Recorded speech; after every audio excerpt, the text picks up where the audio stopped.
Well, there's a group of us that have been sort of clumped together for reasons that aren't obvious. But I've been trying to figure that out as I do these lectures. Another thing I'm doing with the lectures or the discussions is trying to continually further the development of my ideas. I use the stage, let's say, as a opportunity in real time to think. I've been thinking, well, if you're surfing, you don't confuse yourself with the wave. Right? That's a real mistake. You might be on top of the wave, but you're not the wave. And I think this long-form discussion and the public hunger for that is best conceptualized like that. There's a technological revolution. It's a deep one. The technological revolution is online video and audio, immediately accessible to everyone all over the world. And so what that's done is it's turned the spoken word into a tool that has the same reach as the printed word. So it's a Gutenberg revolution in the domain of video and audio. And it might be even deeper than the original Gutenberg revolution because it isn't obvious how many people can read, but lots of people can listen. And now it turns out, so, I mean, you got a little bit of that with TV, right? And you got a little bit of it with radio. But there was bandwidth limitations that were really stringent, especially with TV, where you could get 30 seconds if you were lucky, at 6 minutes if you were stellar to elucidate a complicated argument. So you can't do that. Everything gets compressed to a kind of oversimplified entertainment. But now, all of a sudden, we have this forum for long-form discussion, real long-form discussion, and it turns out that everyone is way smarter than we thought. Right? We can have these discussions publicly, and there's a great hunger for it. And I see this parallel, and this would be, what would you call it, supporting evidence for this hypothesis. The same things happened in the entertainment world, because, you know, TV made us think, well, we can handle a 20-minute sitcom, or maybe we can handle an hour and a half made-for-TV movie. But then Netflix came along, and HBO as well, with the bandwidth restrictions gone, and all of a sudden it turned out that, no, we can handle 40-hour complex, multi-layered narratives where the characters shift, where the complexity starts to reach the same complexity as great literature, and there's a massive market for it. And so it turns out that we're smarter than our technology revealed to us. And I think those of us who've been placed in this intellectual dark web group, you know, there's some things we have in common. We more or less have independent voices because we're not beholden to any corporate masters except peripherally. And we've been operating in this long-form space, and the technology has facilitated that.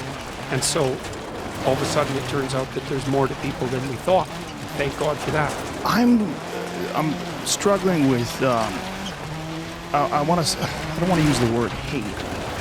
There seems to be a non-acceptance or a resistance to the idea that anything of quality could come out of this group of people.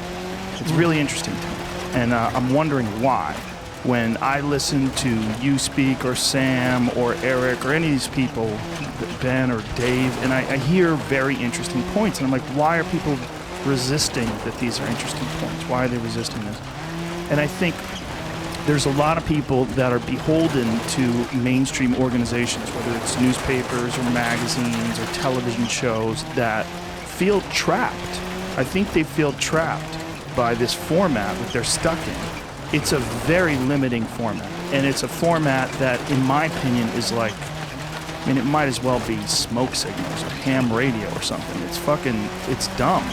You know, this idea that you're going to go to commercials every 15 minutes and, you know, and in between you have 15 people arguing. I mean, I watched a panel on CNN once, and I think we counted 10 people that were trying to talk during this 5-minute segment. Like, what genius thought that it would be a good idea to get 10 people struggling for airtime, barking over each other, no one saying anything that makes any sense because everybody's talking over and trying to stand out and trying to say the most outrageous thing.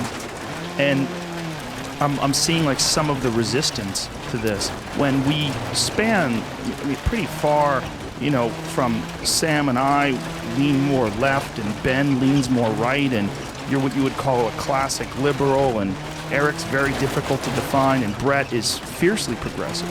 I mean, Brett in particular is a very left-wing guy, but this desire to label and to have this diminishing label is like alt-right or, you know, right-wing or fascist.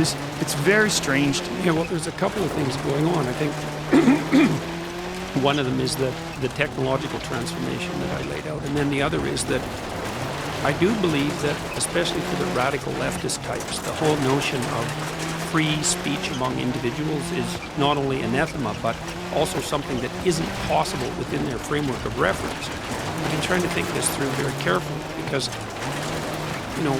free speech in some sense has become identified as a right-wing issue. And I thought, well, how the hell did that happen? And then I thought, oh yes, well, if you're radically left and you're playing the identity politics game, there's actually no such thing as free speech because you're only the mouthpiece of your group, whether you know it or not. So you don't get to talk as Joe Rogan. You get to talk as like Joe Rogan, patriarchal white guy.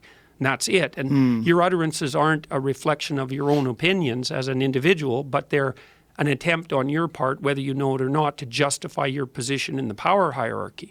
And so everything right now, and this is where the technology and the death of the mainstream media and this political polarization all unite, everything is turned into a political conversation in the mainstream media, and it has to be cast as left versus right. And if you're criticizing the left, then all of a sudden you're right and right wing, and it has to be about politics. It's like, well, it doesn't have to be about politics. It could be about philosophy.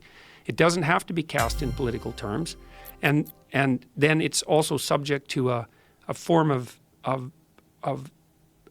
it's made more stupid than it has to be by these terrible bandwidth limitations. Like, I mean, I've been on mainstream TV talk shows, and it's a very strange experience because you're definitely content. Marshall McLuhan said the medium is the message, right? The medium shapes the dialogue, and it does in a tremendous way, powerful way. You go on a TV talk show, and maybe it's an hour long, something like that, and there's 5 guests, and you've got your 8 minutes, something like that, and you have to be bright and chipper and entertaining and intelligent and sort of glitzy, and it puts that facade of momentary charisma on you, and if you don't play that out, you actually fail, right? Because you can't start a long-form discussion when you've got 6 minutes, and if you're trying to talk about something that's deep and difficult, well, you want to talk about it because you've got the access then and the opportunity, but you've got your 6 minutes. You can't help but turn into sort of a glitzy entertainer. And so it cheapens everything. And then the other thing that I think is happening is that as the mainstream media, television in particular, dies, the quality people are starting to desert, like rat